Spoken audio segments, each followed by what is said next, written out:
গতকাল আমার বাপির জন্মদিনে রিলসটা দিয়ে দিয়েছি, বড় ভিডিওটা আজকে দিচ্ছি, যার কারণে আমি বেরিয়ে পড়েছি। মেয়ে আর বর অফিস এবং স্কুল চলে গেছে, আমিও এই সুন্দর সাজানো টোটোতে করে চলে যাচ্ছি আমার বাপের বাড়ি, ওখানেই লাঞ্চ করব।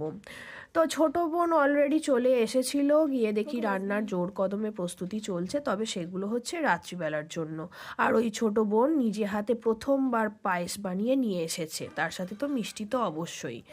তারপর বাবাকে চান টান করানো হয়ে যাওয়ার পর বসে পড়েছে খাবার টেবিলে। সেখানে তো জানোই তোমরা, এই যে চন্দনের ফোঁটা দিতে হয়, আমরা 4 বোনে 4টে প্লেটে মিষ্টি সাজিয়ে পাঠিয়েছি। যে বোনগুলো দূরে থাকে তারাও সব, এখন তো জোম্যাটো সুইগি মারফত তো কোনো কিছুই আর ইম্পসিবল নয়, তো তারাও পাঠিয়েছে। আর আমি এই বাপিকে এই যে গিফটটা করেছিলাম সেটা কোনো রকমের পরে ফিটিংসটা দেখেই খুলে রেখে দিল, বলল পরে পরবো।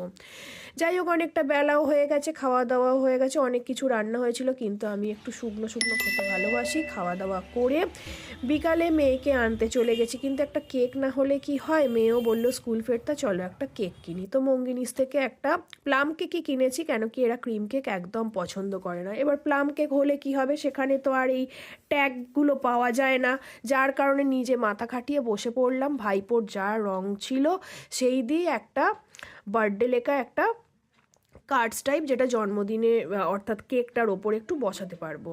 আর এদিকে কাকিমাও কড়াইশুঁটির কচুরির পুর ভরছে, আর কেকও এই যে খেলা দেখতে দেখতে কেক কাটাও হচ্ছে। জামাইরা তখনও কেউ আসেনি, তো তাকে মনে করিয়ে দিতে হচ্ছে যে ক্যান্ডেলটা নেভাতে হয়। তো এই নাতি নাতনিগুলোকে একটু করে কেক খাইয়ে দিল। সেরকম কেক বাপি পছন্দ করে না, কিন্তু বাধ্য, আজকে তো খেতেই হবে। তো সেই উপলক্ষেই একটুখানি কেকে টাগনা কাটার মতনই কাটলো। তারপরই ডিনার টেবিল, অনেকটা রাতও হয়ে গেছে, জামাইরাও সব অফিস থেকে চলে এসেছে। কাকিমা গরম গরম কচুরি সার্ভ করছে, আর মা ওদিকে বাকি খাবারে সাজিয়ে দিচ্ছে, আর বৌদি সবাইকে পরিবেশন করছে।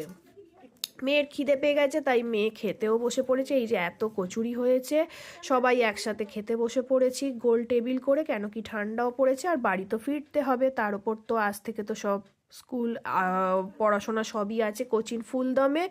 দুই জামাইকে বললাম এটা তোমাদের শীতের জামাই ষষ্ঠী হচ্ছে, কড়াইশুঁটির কচুরি তো আর গরমকালে পাবে না। তো যাই হোক, এইভাবে ইয়ার্কি ঠাট্টা মেরে সবাই একসঙ্গে খাওয়া দাওয়া কমপ্লিটও মোটামুটি হয়ে এসছে, শুধু মা কাকিমারাই জাস্ট খেতে বাকি। আমরা রেডি হয়ে 10টা 23-এ বেরিয়ে পড়লাম, অনেকটাই রাত হয়ে গেছে। আর এইভাবে সারা দিনটা খুব হ্যাপিলি কাটালাম। থ্যাংক